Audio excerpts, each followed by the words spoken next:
Amaravati quantum వ్యాలీలో నిర్మించే iconic భవనం ఆకృతిని ప్రభుత్వం ఖరారు చేసింది.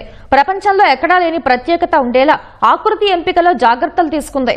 ఐకానిక్ భవనానికి సెప్టెంబర్ మొదటి వారంలో శంకుస్థాపన చేయాలని భావిస్తున్న ప్రభుత్వం ఆ తర్వాతే ఎంపిక చేసిన భవన ఆకృతిని విడుదల చేయనుంది.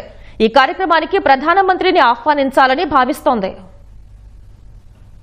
అమరావతి క్వాంటమ్ వ్యాలీలో నిర్మించే ఐకానిక్ భవన నిర్మాణానికి సంబంధించి వడివడిగా అడుగులు పడుతున్నాయి. నిర్మాణ సంస్థ పలు నమూనాల్లో 40,000 చదరపు అడుగుల విస్తీర్ణంతో భవనాన్ని నిర్మించాలని ప్రతిపాదించింది. మొత్తం వ్యాలీలో దశల వారీగా 90 లక్షల చదరపు అడుగుల్లో మౌలిక సదుపాయాలు కల్పించాలన్నది ప్రభుత్వ లక్ష్యం. క్వాంటమ్ వ్యాలీని వచ్చే ఏడాది జనవరి 1న ప్రారంభిస్తామని ప్రభుత్వం ఇప్పటికే ప్రకటించింది. దీంతో శంకుస్థాపన చేసినప్పటి నుంచి భవన నిర్మాణానికి 110 నుంచి 120 రోజులే ఉంటాయి. ఐకానిక్ భవన 3D ప్రింటింగ్ సాంకేతికతతో నిర్మించనున్నట్లు తెలిసిందే. ప్లాస్టిక్, టైటానియం మెటీరియల్ వినియోగించి 3D ప్రింటింగ్ లో బ్లాక్లు రూపొందిస్తారు. భవనం ఎలివేషన్లు డిజైన్ చేసి 3D ప్రొజెక్షన్లలో ఎక్కువ ఆకర్షణ ఉండేలా భవనాన్ని తీర్చిదిద్దనున్నారు. నిర్మాణంలో మామూలు ఇటుకలకు బదులు బయోమాస్ట్ విధానంలో కంప్రెస్డ్ హీటింగ్ ద్వారా తయారైన దృఢమైన ఇటుకలను వాడనున్నారు. కొంత భాగాన్ని సాధారణ విధానంలో నిర్మిస్తారు. దీంతో నిర్దేశిత వ్యవధిలో నిర్మాణం పూర్తయ్యే అవకాశం ఉంటుంది. క్వాంటమ్ వ్యాలీ ప్రకటించిన తర్వాత నుంచి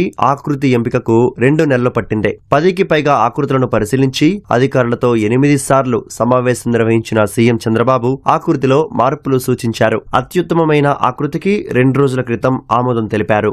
ఆకృతి ఎంపిక కొలిక్కి రావడంతో భవన నిర్మాణానికి అంచనాలను అధికారులు రూపొందిస్తున్నారు. 1-2 రోజుల్లో దానిపై స్పష్టత రానుంది. ఆ వెంటనే గుత్తేదారు ఎంపిక కోసం టెండరు ప్రకటన జారీ చేస్తారు. అంచనాలకు ప్రభుత్వ ఆమోదం కోసం వచ్చే కేబినెట్ ముందుకు తీసుకెళ్లనున్నట్లు అధికారులు తెలిపారు. కేబినెట్ ఆమోదించగానే గుత్తేదారు ఎంపిక పూర్తి చేసి ఐకానిక్ భవన నిర్మాణ పనులు ప్రారంభించాలని ప్రభుత్వం భావిస్తోంది. వివిధ కంపెనీలు, స్టార్టప్లు, పరిశోధనలు నిర్వహించే సంస్థలు, క్వాంటమ్ హార్డ్వేర్ సంస్థలు, విశ్వవిద్యాలయాలకు ప్రభుత్వం ఇందులో స్థలం కేటాయిస్తుంది.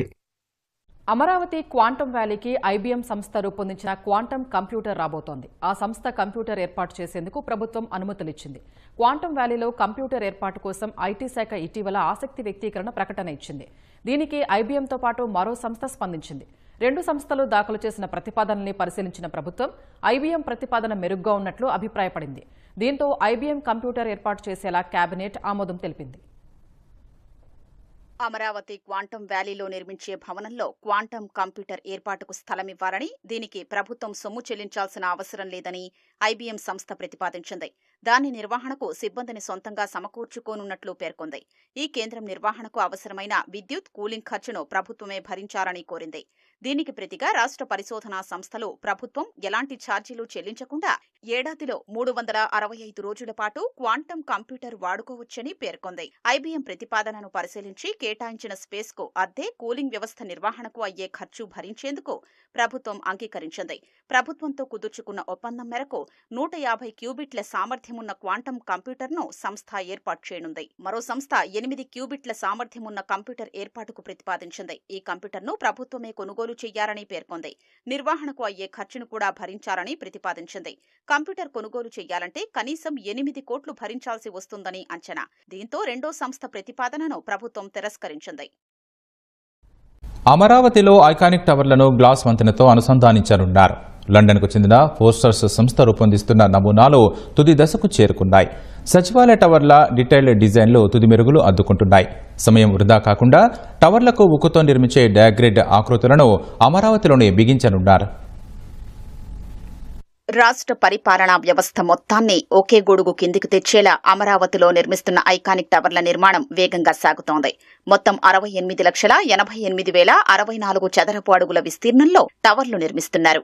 సీఎం కార్యాలయం కొలువుదీరే GAD tower basement, ground floor కాకుండా 47 అంతస్తులుగా నిర్మించనున్నారు. దాని టెర్రస్ పై హెలీప్యాడ్ సౌకర్యం కూడా ఉంటుంది.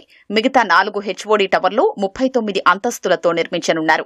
ఒక టవర్ నుంచి మరో టవర్లోకి మంత్రులు, ప్రజా ప్రతినిధులు, ఉద్యోగులు, సందర్శకులు సులువుగా వెళ్లేందుకు వీలుగా 900 మీటర్ల పొడవైన గ్లాస్ వంతెన నిర్మిస్తారు. ఇది 3వ అంతస్తులో రానుంది. ఇందులో శీతలీకరణ యంత్రాలు కూడా ఏర్పాటు చేయనున్నారు. టవర్లకు అనుబంధంగా 8 ఎమ్యూనిటీస్ బ్లాక్లు కూడా 3 అంతస్తులతో నిర్మిస్తారు.